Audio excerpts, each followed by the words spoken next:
एक ऐसा बेखौफ शिकारी जिसका निशाना कभी नहीं चूकता था। लेकिन एक गर्भवती हिरणी की मौत ने उसकी रूह को ऐसा झकझोर दिया कि उसने अपनी कमान तोड़ दी, राजपाट छोड़ दिया और एक वैरागी तांत्रिक साधु बन गया। लेकिन जब उसी साधु के हाथ में गुरु गोविंद सिंह ने अपनी तलवार सौंपी तो वो मुगलों के लिए साक्षात काल बन गया। सिर्फ एक दिन में 10,000 मुगलों का संहार, क्रूर वजीर खान का अंत और भारत में पहले आजाद सिख साम्राज्य की स्थापना। कौन था ये महायोद्धा जिसके बलिदान के आगे आज भी पूरी दुनिया सिर झुकाती है? ये कहानी है बंदा सिंह बहादुर की, एक ऐसी अमर गाथा जिसने इतिहास बदल दिया।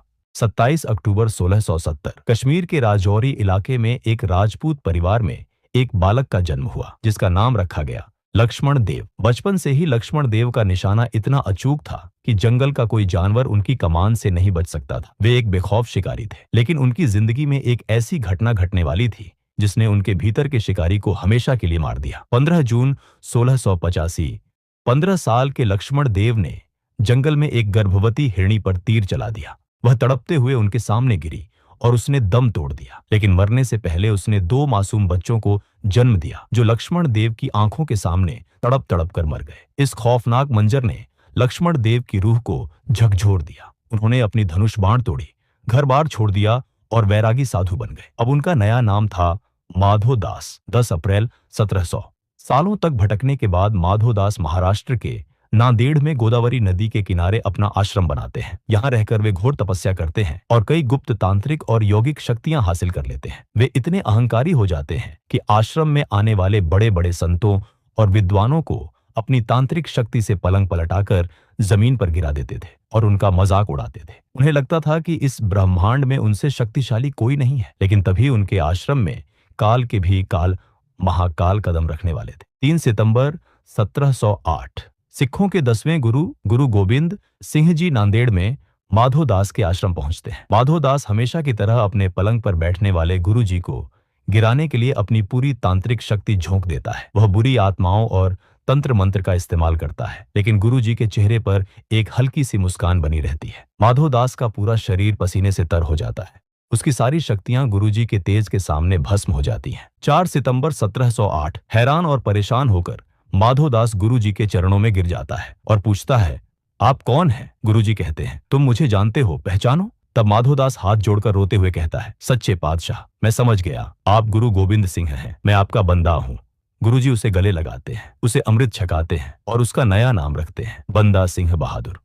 5 अक्टूबर 1708 गुरु गोविंद सिंह जी बंदा सिंह बहादुर को पंजाब के हालात बताते हैं कि कैसे मुगलों ने उनके छोटे साहिबजादों को जिंदा दीवार में चिनवा दिया और आम जनता पर जुल्म कर रहे हैं। गुरुजी बंदा सिंह को 5 तीर, एक नगाड़ा, एक तलवार और अपना हुक्मनामा देकर पंजाब की तरफ रवाना करते हैं। एक शांत साधु जिसके हाथ में कभी सिर्फ कमंडल था, अब मुगलों की तबाही का सामान लेकर पंजाब के लिए निकल पड़ता है। 10 नवंबर 1709 बंदा सिंह बहादुर पंजाब के सोनीपत पहुंचते हैं। गुरुजी का हुक्मनामा देखते ही हजारों की तादाद में सिख, किसान और मजलूम लोग बंदा सिंह की सेना में शामिल होने लगते हैं। बंदा सिंह का पहला टारगेट था समाना शहर। ये वही पापी शहर था जहां वह झल्लाद जलालुद्दीन रहता था, जिसने गुरु तेग बहादुर जी का शीश काटा था, और वहीं वे 2 जल्लाद भी रहते थे जिन्होंने छोटे साहिबजादों का कत्ल किया था। 26 नवंबर 1709 बंदा सिंह बहादुर की सेना समाना पर काल बनकर टूटती है। मुगलों की फौज को सपने में भी अंदाजा नहीं था कि कोई उन पर ऐसा हमला कर सकता है। बंदा सिंह खुद तलवार लेकर मुगलों की गर्दनें काटने लगते हैं। चुन चुनकर उन तीनों जल्लादों को पकड़ा जाता है और उनके पूरे खानदान का नामो निशान मिटा दिया जाता है। सिर्फ एक दिन में 10,000 मुगलों का सफाया कर बंदा सिंह ने साबित कर दिया कि अब मुगलों के पाप का घड़ा भर चुका है।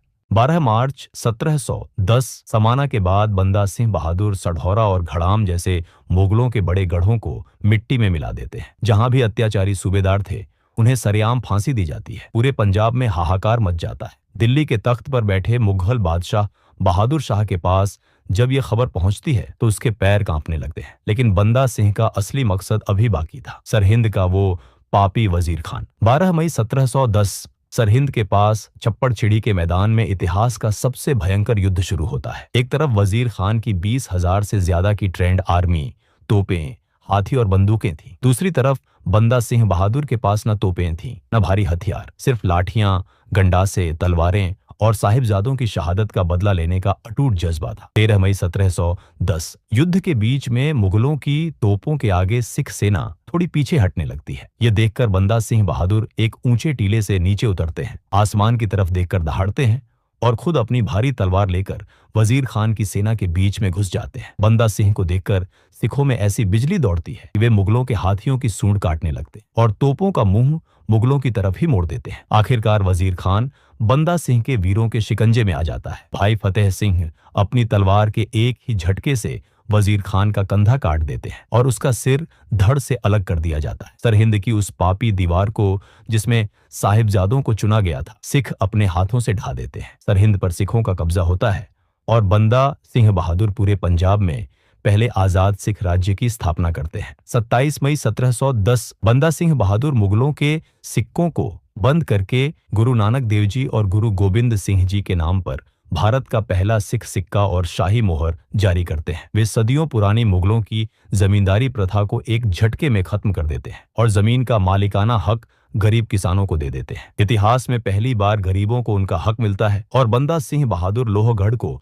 अपनी राजधानी बनाते हैं। 2 मार्च 1715 मुगलों का नया बादशाह फर्रुखसियर अपनी पूरी ताकत बंदा सिंह को खत्म करने में लगा देता है। मुगल जनरल अब्दुल समद खान लाखों की सेना लेकर बंदा सिंह को गुरदास नंगल के किले में घेर लेता है। यह घेराबंदी कोई 1-2 दिन नहीं बल्कि पूरे 8 महीने तक चलती है। किले के अंदर राशन खत्म हो जाता है। सिख योद्धा पेड़ों की छाल और सूखी घास खाकर भी 8 महीने तक मुगलों की लाखों की सेना को किले के अंदर घुसने नहीं देते। 7 दिसंबर 1715 भूख की वजह से जब सिख योद्धा बिल्कुल कमजोर हो जाते हैं, तब मुगल धोखे से किले का दरवाजा खोलकर बंदा सिंह बहादुर और उनके 740 साथियों को कैद कर लेते हैं। उन्हें लोहे की भारी जंजीरों में जकड़कर पिंजरों में बंद करके दिल्ली लाया जाता है। दिल्ली की सड़कों पर रोज 100 सिखों का बेरहमी से कत्ल किया जाता है, लेकिन एक भी सिख अपना धर्म नहीं छोड़ता और हंसते हंसते शहीद हो जाता है। 9 जून 1716 दिल्ली के मेहरौली में बाबा बंदा सिंह बहादुर को काजी के सामने पेश किया जाता है। मुगलों ने उनके हौसले को तोड़ने के लिए उनके 3.5 साल के मासूम बेटे अजय सिंह को उनकी गोद में रख दिया और कहा, या तो इस्लाम कबूल करो या अपने इस बेटे को अपने हाथों से कत्ल करो।